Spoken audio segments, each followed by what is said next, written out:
Ẹ káalẹ́ ẹ̀yin ènìyàn wa, mo kí wa níbikíbi tá a bá ti ń wò wá. Àjíǹde ara máa jẹ́ o. Ẹ̀yin ènìyàn wa ní orí ọ̀rọ̀ tó ń lọ náà la ṣì wà o. Lórí ọ̀rọ̀ àwọn tí wọ́n jí gbé. Ṣé mọ̀ irú eléyìí ò ṣẹlẹ̀ nílẹ̀ Yorùbá, a dẹ̀ ní irú eléyìí mọ́ o.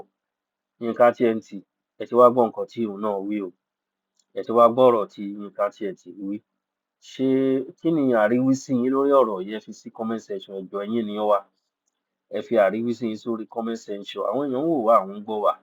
Torí ọ̀nà tí Yinka TNT ti gbà yọ lórí ọ̀rọ̀ yìí ó ti jẹ́ ọ̀nà míì tó ti yàtọ̀ sí gbogbo nǹkan tí àwa ti ń sọ̀rọ̀ lé lórí tẹ́lẹ̀. Òun la ṣe ń sọ wípé ohun tó kọjú sẹ́nìkan ẹ̀yìn ló kọ sẹ́lòmíì bí ìlú gángan. So everybody dẹ̀ ó ní opinion titi ẹ̀ lọ́tọ̀ọ̀tọ̀. Òun la ṣe tí mo wá ń sìn pé ẹ jẹ́ ká jọ wò ó, ẹ jẹ́ ká jọ gbọ́ nǹkan tó Yinka TNT, ẹ jẹ́ ká gbọ́ ohun tó sọ. Àwọn nǹkan tí wọ́n kó ní Kwara State níjọ́ kìíní àná, wọ́n release fídíò síta o nípa wọn. Gbogbo ẹ̀ náà ló wà nínú fọ́nrán tí ẹ fẹ́ wò yìí. À á fohùn sílẹ̀ ńsìn kí ẹ wá kẹ́ wò ó. Ẹ wá gbọ́ bí gbogbo ẹ̀ ṣe lọ pátápátá. Ẹ má gbàgbé láti fi àtẹ̀jíṣẹ́ yín ránṣẹ́. Tẹ bá dẹ̀ ń wò wá náà fúngbà àkọ́kọ́, ẹ má gbàgbé láti tẹ̀lé wa. Ẹ bá wa subscribe sórí ìkànnì. Mo kí gbogbo wa o. Kò ní bàjẹ́ o.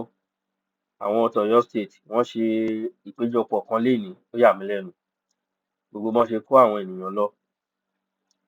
Ọ̀rọ̀ bí Ṣèyí Mákindé á ṣe di president Nàìjíríà, òun lòún ń dù kiri ńtiẹ̀ o.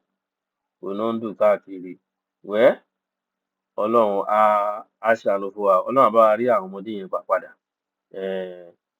Ọlọ́run á ṣe wọ́n ní rírí. A ní gbọ́ aburú sí ẹnikẹ́ni wọn. Ẹ jẹ́ ká lọ wo fọ́nrán yìí.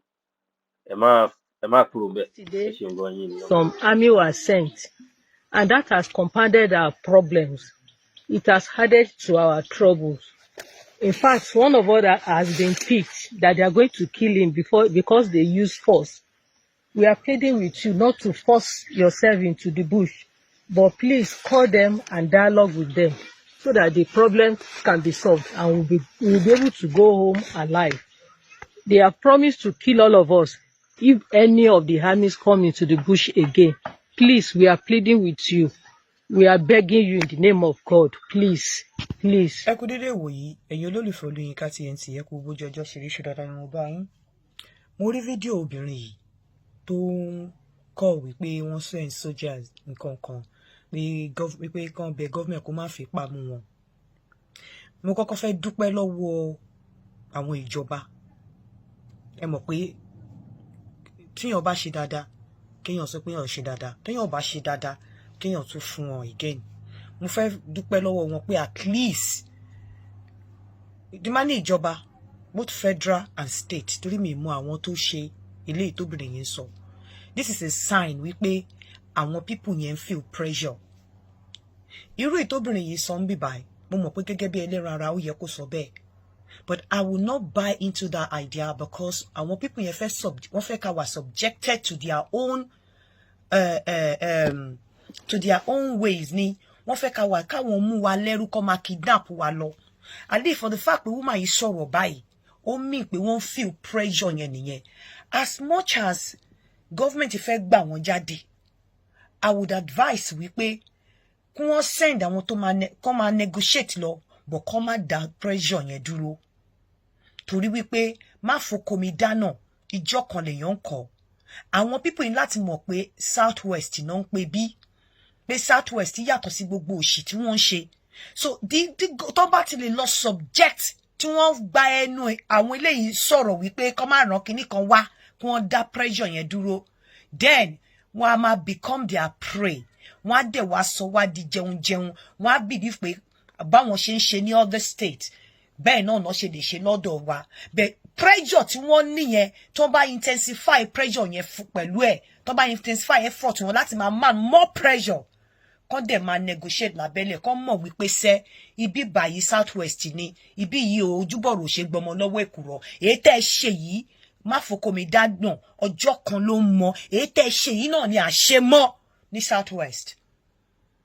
I will not, as much as yes, I know wípé àwọn èèyàn wà involved, and I know pé késìrásìrá what will be. lágbára Ọlọ́run nǹkan tó bá máa ṣẹlẹ̀ ló máa ṣẹlẹ̀ náà máa gba àwọn ọmọ yẹn. But I would not advise government not to be, because for them to be sending this woman to talk like this, wọ́n ti ń feel pressure yẹn ni. Wọ́n ti ń feel pressure yẹn ni. Kò sí nǹkan tí wọ́n fẹ́ tún ṣe. Kò sí nǹkan tí wọ́n fẹ́ ṣe again tó ti ju nǹkan tí wọ́n ti ṣe lọ. So I will not say government should soft pedal. No. Mo máa kàn sọ wípé kó máa negotiate, kó dẹ̀ máa mount pressure so that káwọn people ilé mọ̀ pé Southwest náà ń pè bí kí government dẹ̀ put àwọn security measures in place. Gbogbo schools ń sì ló yẹ kó ní big bell ká máa lu gbangangbaga pé ibi tó bá ti gbọ́ aago yẹn kó mọ̀ pé danger wà bẹ́ẹ̀, ó wà dangerous. Then kí gbogbo school sì kí wọ́n ní private line or personal line that is connected to the police. Maybe kí wọ́n ní kí gbogbo schools ń sì kí wọ́n ní one off check bóyá twice in a week káwọn security operatives kó lọ check wọn. Kọ́ dẹ̀ rí pé mọ́tò àwọn kìíní yẹn máa ń wà ń bẹ̀ randomly. Kọ́ máa pick a particular day. Kọ́kọ́ máa lọ randomly because tẹ́ bá ti ní days wọ́n ń lọ àwọn tó ń ṣọ́ yín náà àti mọ̀ pé àwọn ìjọba ìwọ̀n níwá ìjọba ìnú ọmọ wá. So kọ́ kí tẹ́ pé anybody ló máa mọ bí tí phone number tó máa pè wà. Aago yẹn ó máa wà the center tẹ́ pé àwọn èèyàn á lè reach ẹ̀ tó bá ti gbọ́ gbágágbágágbágá kọ́ mọ̀ pé wàhálà ti dé. Apart from torí nǹkan tóbìnrin yìí sọ ló jẹ́ kí n máa sọ o pé mo dúpẹ́ lọ́wọ́ àwọn ìjọba ipe at least you're working. But I would not subscribe to the fact that wípé kí wọ́n máa mount pressure more. Because we can see that the pressure is working. And that is why they have sent this woman to come and talk. The woman is speaking their minds because wọ́n ti feel pressure yẹn. They want to subject us to wọ́n fẹ́ máa bully wa. Wọ́n fẹ́ máa fi wá jẹun. Ẹ jẹ́ ká fi wọ́n pé Southwest náà ń pè bí. Continue bargaining, continue, talking to them, continue with the communication, with the conversation, continue láti máa bargain nǹkan tó fẹ́ gbà. However, with the pressure on, so that wọ́n á mọ̀ pé ojúbọ̀rọ̀ ṣe gbọmọ lọ́wọ́ èkùrọ́ ní Southwest. Wọ́n lè fọwọ́ ra bandit lórí. Bandit náà ò bá wa gbèrò rẹ̀. Wọ́n bá wa gbèrò rẹ̀ náà yọ ọrùn sílẹ̀. They are terrorists and they should be treated as such. So wọ́n lè gbà wọ́n kọ́ ló máa sọ lè gbọ́n lè máa lù wá kọ́ máa pààyàn kọ́ tí wọ́n máa sọ bọ́ ṣe máa react. No! Ìjọba will not reduce pressure. You will not subject us. Pé kẹ́ wá máa sọ wá di ike ẹ máa fẹ́ máa fi wá gbowó máa jẹun. No! Kọ́ bá lè mọ̀ pé Southwest is a no. Ìjọba will continue with bargaining and they will increase pressure. A lè fọwọ́ ra wọn lórí. But a mọ̀ wípé what will be would be. Ọlọ́run á yọ everybody láyé àtàlàáfíà, but wọn ò lè ti torí pé kíní tó bá ti ṣe lé tó bá ti lọ tí wọ́n lọ reduce pressure yẹn àwọn èèyàn ò save. Once again, I want to say thank you fún ìjọba both state and federal. Torí mi mọ̀ àwọn tó wọ́n ti ń rányàn lọ. Èmi mọ̀ wípé it's a very sensitive issue that cannot be discussed openly. And we do not expect ìjọba to come and discuss the bargain and everything with us. But in tèmi wà after ni pé káwọn èèyàn kó má máa ṣe bẹ́ni pé nothing is happening.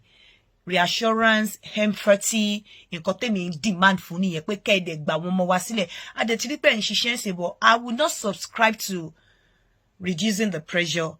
I would rather subscribe to increase pressure and continue with bargaining so that tí eléyìí bá lọ ìmí ò tún ní ṣẹlẹ̀. Àwọn tó wà ńbẹ̀ náà Ọlọ́run á bá wa gbà wọ́n o. Ẹ kú rọ̀lẹ́ àbí ẹ káàárọ̀ àbí ẹ káàsán. Holding 176 innocent people from Moro community in Kwara State released another footage video. Let us watch the video. Dear Muslim sisters and brothers, we are here today. We are those people that we back from Woro, Kayama local government. On February 3, now we are in April 8. Please, we are begging you. This is our last opportunity that they gave us. We have small children with us, and we have some people with pregnancy. Please assist. So those people are here, some people with anemia, that sickness of blood. Please help us. We are begging you. This is our last opportunity that we have, and they teach us the thing that we don't know at home. Like just come and we like for it at home. Even though those people that they are at home, they know that we lack already, but we are here, they teach us everything and we understand everything. Inshallah, wadi. In the name of Allah, we understand everything, and they are not beating us, they are not, they give us food and place, water, everything is available. But we are still begging you, please, we beg you, please, this is our last opportunity, please. These victims are still in the bush with the bandits after 2 months. This is not just another kidnapping story. It is a national disgrace. Bandits are operating freely when families are suffering and the government is only making press statements instead of acting fast to rescue the victims.